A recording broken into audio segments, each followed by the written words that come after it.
Hi guys, it's Luetin here, and back for you with another video today, and we're covering a bit of a topic that I've looked at before, but it was particularly apparent on this round, so I thought it was important to note, and it's a role that I always play defending on Sharqi Peninsula Rush, so I thought it was one to highlight because I very rarely see people actually taking the time to do this.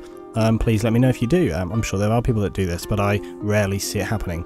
So when I defend on Sharqi, I always go engineer, and I always go engineer with an Igla and my mines. Now, I'm not the best player with mines. I often forget to drop them down, which is a bad thing. You should always put down the mines. But one of the most important things that I do, I always say to my guys at the beginning, I say, you guys focus on the tank, you take it down fast, I'll drop the heli. And that's what I focus on doing. So we'll see what happens here at the beginning, because this helicopter, it's not probably going to kill a lot of players, alright? You will sometimes get a pilot who is extremely good and he'll be able to literally drop that infantry all the time. I'm just keeping a lock on here. I'm waiting to see if I can, I can freak him out, if I can scare him down, see if I can get him to pop his, there we go, his smoke early. And then I'm going for a quick relock. And there we go, we'll get probably a disable or disarm. There we are, disabled. And then can we get the final kill? There we go, get the final kill on him. But we did lose, there's a couple of players jumped out there, so we're just going to want to make sure that they cleared this area here before we move on. So I'm just having a little look around here. Looks pretty clear. And there we go, we're going to move on to the next section. So that's the role that I generally will play on this map. Here we go, like I knew there were some people down here.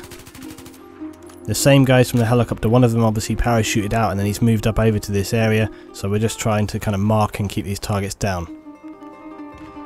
So what we're really looking at here is this idea that you can be disciplined, that you can sit back, and that you don't have to constantly go chasing kills. You may remember that this was a topic I mentioned on another video recently.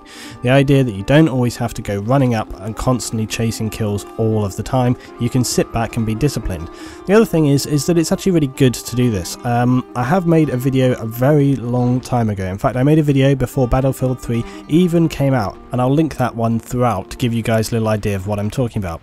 And the thing is that when you're defending, a lot of players, what they will do is, or a lot of teams even, they will drop a bit of, defensive mines, etc., and then they'll push right up. They'll go straight forward, because in their mind, what they're thinking is, right, if we can kill every single player that's moving up, then we'll just keep our base secure. But then you get people like this, like you have people like John and this blonde bassist guy who are trying to flank around the bases, they're trying to cut around you.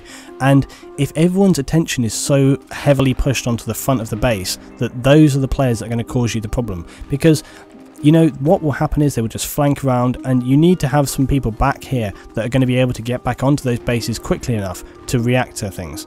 That's another thing that people are very, very bad at doing in Battlefield, and you can see that I have a rough idea of how long a helicopter generally takes to sort of respawn and people to kind of re-equip, and so we've taken a few things there. I've moved back to my position. The other thing is that, okay, even if you don't necessarily take down a helicopter in one, at least you're harassing it and causing it a problem, and it's having to sort of stay generally out of your area there. And you can see that what they're trying to do is they're trying to drop it. You can see them repairing there. Okay, they're trying to keep this helicopter down, but at least I'm harassing it. I'm really sort of running out of ammo as well, which would be great if I could have it. Maybe dropping a bit too many rounds there on that guy. But anyway, this is the other point, is that whilst I've been dealing with this helicopter over here, we've had people flanking around here, and the point is that my team, it'd be helpful if my team were kind of controlling this other side, because now I've had to distract my attention to go back over there, and in the process I'm pretty sure that helicopter's probably slipped through.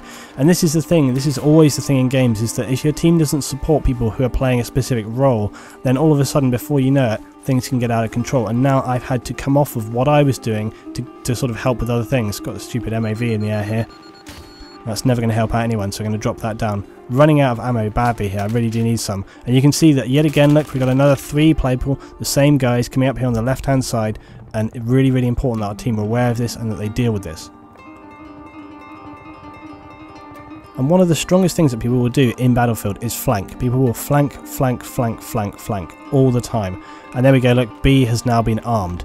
And it can be really baffling that sort of people, I got totally lost here because I spawned, when you spawn at this base up back here, you normally spawn kind of in this sort of middle buildings. And I was sure that's where I was. I turned around, I was like, oh, I'm on the other side of the road, okay.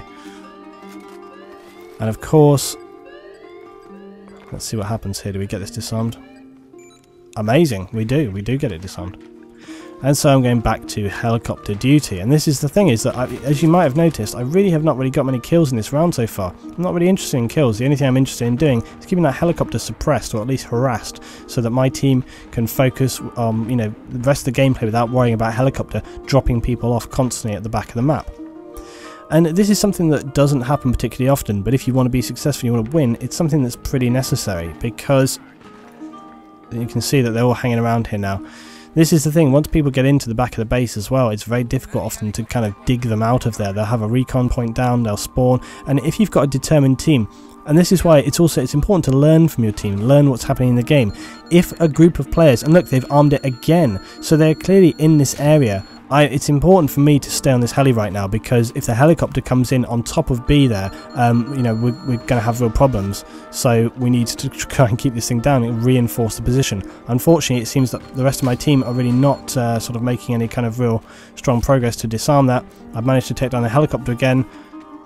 Unbelievably, there's nobody back here. I can't believe that. It's just bizarre that we didn't have any people back here. They're obviously in the building behind me on my left here. I cannot understand why nobody came back here to take that down. Really cannot understand that at all. Also, I'd like to point out that right now the teams are completely balanced. We've got 2 teams of 12, and when we get to the end of the round, you'll see why that's important. It's always important to note when you're watching footage how many players there are throughout the round, so that you don't get to the end of the round and think, whoa, they had like a really imbalanced team. No, it's just that players get annoyed and leave. They often leave before the end of a round. Oh yes, I was wondering whether I was going to actually get that guy down there.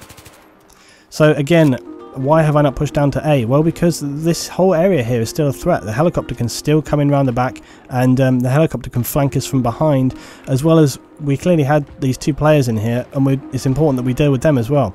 So I'm not necessarily rushing up to A. I mean, the whole of the rest of the team is down there. I'm 1 player, and it's important for me to kind of still keep my role and still stay back here focusing on what it was that I was doing. I do move forward. You see, I was just kind of waiting. I was like, okay, helicopter's not actually going to come. And as often is the case, look, okay, here we go again. This happens so often on Sharqi Rush on the first base. This always happens. You get players up in these buildings here because they put recon points down, and they start parachuting in. Before you know it, you've got 4 or 5 people on the rooftops, and they're all shooting down on you. It makes it very, very difficult for the defending team.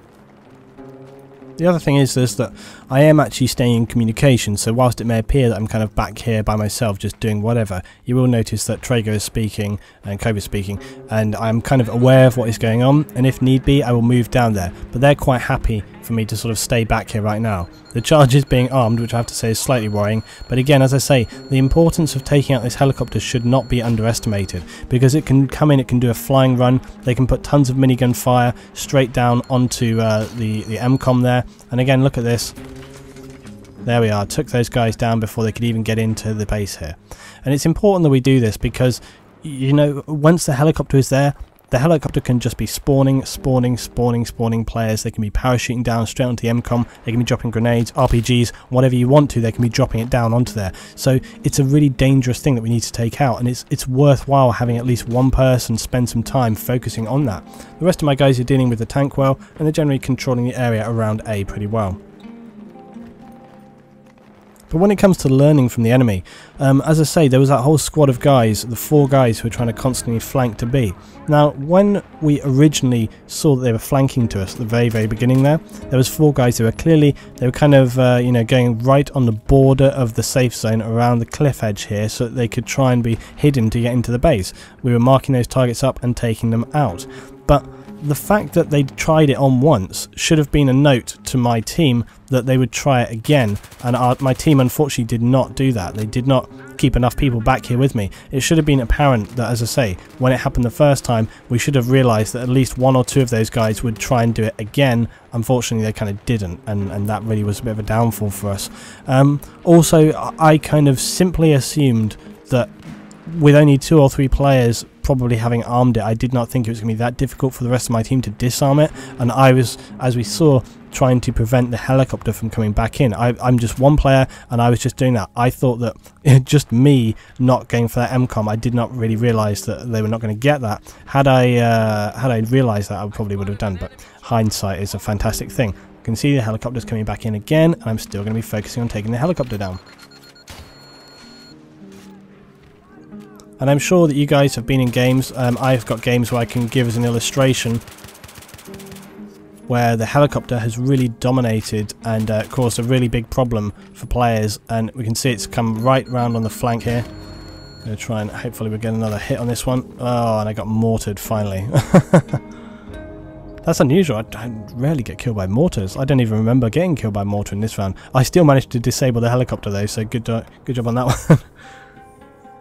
But you can see that we've worn down their tickets, and the thing is that, as I've said before, taking out vehicles is incredibly important. It's not just important because taking down, vehicles can deal a lot of damage to you. That's definitely the case. But the thing is, if you destroy the vehicles, you take out the helicopter, you take out the tank, those infantry players, they've got a long way to go. They have to walk from the spawn all the way up, providing of course they don't have teammate spawn points and so on and so on. But it helps slow the team down when they don't have that vehicle support, because the vehicles are such strong support. They provide spawn points, they provide armoured spawn points, or in the case obviously of the helicopter, they provide a flying spawn for people there. And once those spawns have been taken out, and once the support of those vehicles has been taken out, your game suddenly becomes much easier for the defenders, because you will stop having so many attackers around you all the time. You have a much slower wave of attackers, and it makes them easier to deal with. You'll be able to take out a squad at a time, and hopefully it'll stop feeling like there's a huge wave of attackers rolling over you. And this is something people fail to do constantly in defense, which is why when you play defending on Battlefield, you'll often find that you get dominated very often. It's because people don't deal with those things, and they allow the attackers to literally just swarm over them like a tidal wave. Thanks for watching this one, guys. I hope it's been a bit enjoyable. I hope it's pointed out a couple of key points, and look forward to your comments and thoughts as always. If you've enjoyed it, just drop me a rate and a share, and I'll see you next time.